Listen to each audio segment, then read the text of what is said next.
Bonjour à tous, c'est Real Bob, j'espère que vous allez bien. Aujourd'hui on va parler des nouvelles cartes importantes qui vont sortir pour le jeu de cartes Pokémon. Les cartes qui vont potentiellement être fortes pour EV5 qui sortira ce 22 mars et qui s'appellera Force Temporelle. Allez, on va parler potentiellement d'un deck de type plante avec ce Torterra X avec ses 340 PV et son attaque Marche Sylvestre qui inflige 30 dégâts pour chaque Pokémon de type plante en jeu. Donc pour une seule énergie plante, elle pourrait infliger 180 dégâts et son attaque Marteau Végétal qui inflige 150 et se soigne de 50 PV. Pokémon avec énormément de PV, donc qui a un gros potentiel, et notamment le Boscara qui a un talent très important qui permet d'aller chercher un Pokémon de type plante et de le placer sur notre banc. Donc on pourra aller chercher un Torterra pour le faire évoluer, ou d'autres Boscara, d'autres Tortipousse, et plus on a de Boscara, plus on va chercher de Pokémon de type plante, donc carte qui promet d'être très forte. Nous avons ce Beraska qui permet, comme Manafi, d'éviter à nos Pokémon de banc de subir des attaques des Pokémon adverses. Attention, bémol quand même, c'est une carte à faire évoluer, pas aussi simple à placer qu'un Manafi. Nous avons ensuite ce Virovoreur qui a le talent plante spirituelle, qui permet pour chaque carte récompense récupérée par votre adversaire de lui donner 50 PV en plus. Ce Pokémon donc en fin de partie peut atteindre 350 PV avec la cape objet high-tech qui va sortir qui lui donne 100 PV en plus. Il peut arriver à 450 PV pour un one prize. Attention, bémol, son attaque qui inflige qui permet de lancer une pièce pour chaque énergie attachée à ce Pokémon et inflige 80 dégâts pour chaque phase, donc attaque assez hasardeuse. Ensuite, nous allons avoir ce ver de fer X avec son talent vernis rapide qui, une fois pendant votre tour, lorsque vous jouez cette carte depuis votre main sur votre banc, vous pouvez l'échanger avec votre actif. Si vous le faites, vous pouvez déplacer les énergies de vos autres Pokémon vers ce Pokémon comme bon vous semble. Donc, carte qui promet aussi d'être intéressante. En plus, c'est une carte future. Son attaque à 180 qui ne lui permet pas d'attaquer pour le prochain tour.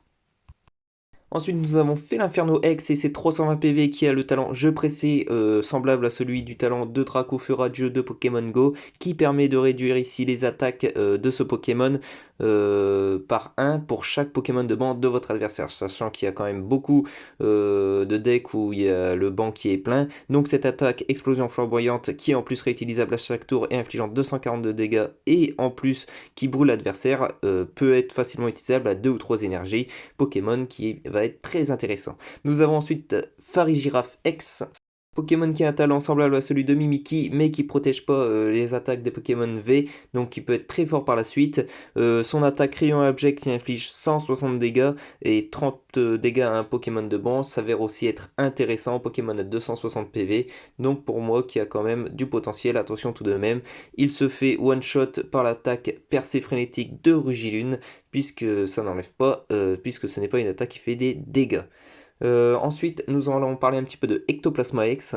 Pokémon apprécié, nous allons voir si il est utilisable. Il a le talent du cimetière ancien qui, chaque fois que votre adversaire attache une carte énergie de sa main à l'un de ses Pokémon, vous pouvez placer 2 marqueurs de dégâts sur ce Pokémon-là. Malheureusement, il a une attaque qui fait seulement 160 dégâts et qui permet de déplacer une carte énergie à l'un de ses Pokémon, qui n'est pas suffisant pour moi pour être viable. Tout de même, j'ai réfléchi à jouer autour des marqueurs de dégâts avec ce Pokémon, pourquoi pas avec ce Magirev qui place 2 marqueurs de dégâts sur chaque Pokémon adverse.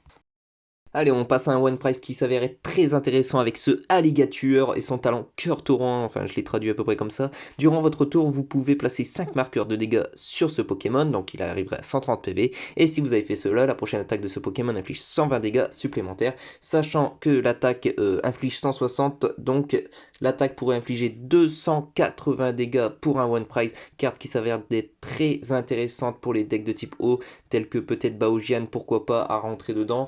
Pour un One Price, c'est quand même excellent d'infliger autant de dégâts en s'infligeant en contrepartie seulement 5 dégâts. J'avais envie de vous parler un petit peu de Reliquante avec son talent plongée mémoire qui permet d'utiliser votre Pokémon l'attaque d'une de ses sous-évolutions. J'ai pas encore réfléchi à une quelconque utilité, mais pour l'instant j'avais envie de vous partager, ça peut être intéressant. Nous avons aussi, pourquoi pas, ce Dryol qui, avec son attaque canon déchaîné, peut infliger jusqu'à 220 dégâts si chacun de nos Pokémon ont des marqueurs de dégâts. Ça peut être intéressant, pourquoi pas, à voir dans quel deck ça pourrait rentrer, mais en tout cas 220 dégâts, c'est pas à négliger quand même. Allez, on va parler un petit peu maintenant des cartes high-tech qui font leur retour. Donc, cette Master Ball qui permet d'aller chercher n'importe quel Pokémon dans notre deck et de l'ajouter à notre main. Donc les cartes high-tech, ce sont une type de carte qu'on peut utiliser qu'une seule fois dans notre deck, donc il faudra bien choisir. C'est une carte, un type de carte qui est très très fort. Nous avons aussi l'attrape Pokémon excellent qui est un peu comme une carte sortie, sauf qu'on choisit à l'adversaire le Pokémon à échanger, donc du poste actif vers le banc, du banc vers l'actif. Nous avons cette double énergie supplémentaire qui permet de donner 2 énergies à notre Pokémon de n'importe quel type. C'est une carte qui va être utilisable pour les decks Lugia, qui permet d'être assez forte pour ce type de deck, après avoir pour d'autres decks, pourquoi pas. La cape que je vous ai présentée tout à l'heure qui peut donner 100 PV en plus à nos Pokémon, ça peut être intéressant pour le queue, donner 100 PV, donc qui peut arriver à 180 PV et donc infliger 360 dégâts, et à ce Baudrive qui peut arriver à 170 PV et infliger 160 x 3, 480 dégâts. J'avais envie aussi de vous parler de ce métank qui s'avère très intéressant avec son talent fabrication de métaux. Une fois pendant votre tour, vous pouvez regarder les 4 premières cartes de votre deck, attacher n'importe quel nombre de cartes énergie acier de base que vous y trouvez à votre Pokémon comme vous le souhaitez, mélangez les autres cartes et placez-les au bas de votre deck. Donc carte qui peut être intéressante si on a plusieurs métangs, on peut aller chercher 8, 12, voire 16 cartes si on a 4 métangs et trouver les énergies acier. Pour les decks acier, donc avec Gros Mago qui existe actuellement, pourquoi pas. On va parler maintenant un petit peu des decks temps passé et temps futur qui vont certainement exister. Nous avons des Pokémon de base qui peuvent être intéressants à jouer, notamment pour le temps passé, avec ce Fort Ivoire qui permet de discard 3 cartes du dessus du deck de notre adversaire si on a joué une carte supporter temps passé lors de notre tour. Nous avons ce Rugilune qui peut infliger 70 dégâts plus 10 pour chaque carte temps passé dans notre pile de défausse, donc ça va facilement infliger quand même 140, 150 dégâts, pourquoi pas, pour seulement 2 énergies obscures. Et nous avons la Coroidon qui inflige 30 dégâts pour chaque Pokémon temps passé en jeu, donc qui peut, un petit peu comme le Torterra X qu'on a vu au tout début, 150, 180 dégâts. Nous avons aussi des cartes high-tech sur le temps passé, ici chercher une carte pour chaque Pokémon ancien en jeu, donc qui permet de draw 4-5 cartes sans avoir à utiliser de supporter. Nous avons aussi Raging Bolt X, je sais plus comment c'est en français, mais un petit peu comme Baojian, qui permet d'infliger 70 dégâts pour chaque carte énergie discard de ce Pokémon. Donc on a quand même pas mal de Pokémon temps passé vraiment très fort. J'avais aussi oublié Flottmesh avec son talent qui permet d'annuler le talent du Pokémon actif de votre adversaire, très fort contre Baojian notamment.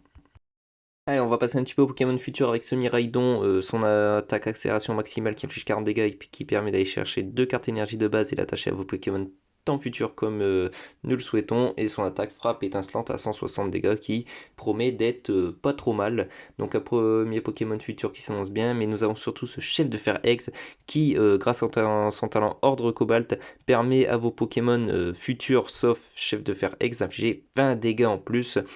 Son attaque Shotel double permet d'infliger 50 dégâts à 2 Pokémon de votre adversaire comme on le souhaite. Mais c'est surtout son talent, 20 dégâts en plus pour nos Pokémon futurs. Ça promet d'être super fort, sachant que c'est sûrement cumulable. Et nous avons aussi, comme tout à l'heure le temps passé, une carte dresseur high-tech pour chacun de nos Pokémon futurs. Choisissez une énergie de base de votre pile de défausse et attachez-la au Pokémon à laquelle cet outil est attaché. À voir maintenant si ça peut être utilisable et fort dans les decks temps futurs. J'avais envie de finir avec les peaux fins copain-copain. Cherchez dans votre deck jusqu'à 2 Pokémon de base ayant 70 PV au moins et placez-les sur votre banc. Mélangez ensuite votre deck, vous l'avez compris. C'est un petit peu comme un pass de combat VIP. Et oui, carte qui va être très forte puisqu'on sait les passes de combat vont sauter à la prochaine rotation. Et donc ici on va pouvoir aller chercher des Pokémon de base mais pas évolués. Adieu les Pokémon de base X ou à plus de 70 PV. Adieu Amphinobi, on pourra pas aller chercher avec les peaux fins copain, mais sachant que c'est utilisable tout le temps, je pense quand même que ça va être une carte qui va être entrée dans pas mal de decks qui nécessitent des Pokémon à faire évoluer avec des super bonbons. Voilà, merci à tous d'avoir suivi, c'est un petit peu les cartes pour moi qui vont être très fortes, j'ai peut-être loupé des choses, j'ai peut-être fait des erreurs, dites-le moi en commentaire. En tout cas, c'était Real Bob, moi je vous dis à la prochaine pour de nouvelles vidéos, portez-vous bien.